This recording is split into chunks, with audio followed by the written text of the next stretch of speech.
গোলের পর গোল, রেকর্ডের পর রেকর্ড, চলতি মৌসুমে কিলিয়ান এমবাপ্পের শুরুটা যেন অপ্রতিরোধ্য। একের পর এক ম্যাচে জালে বল পাঠিয়ে করেছেন নতুন মাইলফলক। সব মিলিয়ে ১৫ ম্যাচে তার গোল এখন ১৮টি। তাই লিভারপুলের বিপক্ষে অ্যানফিল্ডে নামার সময়ও সবার চোখ ছিল তার উপর। কিন্তু ছন্দে থাকা এমবাপ্পেকে গতকাল রাতে কোনো সুযোগই দেয়নি লিভারপুল। রিয়াল মাদ্রিদের ১-০ গোলে হারের রাতে একেবারে নিষ্প্রাণ ছিলেন এই ফরাসি ফরোয়ার্ড। আগের মৌসুমেও লিভারপুলের কাছে ২-০ গোলে হেরেছিল রিয়াল, সেদিনও ছায়া হয়েছিলেন এমবাপ্পে। গতরাতে এমবাপ্পের হতাশাজনক পারফরম্যান্স ফুটে উঠেছে পরিসংখ্যানেও। আক্রমণাত্মক খেলার পরিসংখ্যান যেন শূন্যের সারি, গোল এবং গোলের সহায়তা যেন শূন্য, তা বোধহয় আলাদা করে না বললেও চলে। এছাড়া সুযোগ তৈরি, লক্ষ্য শট, নিখুঁত ক্রস, এমনকি ট্যাকেল যেও শূন্য ছিলেন।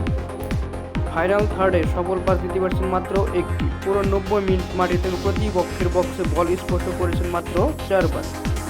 তবে হতাশার রাতেও একমাত্র উজ্জ্বল দিক ছিল তার ড্রিবলিং। ৫টি ড্রিবলের সব কটিতে সফল হয়েছেন তিনি।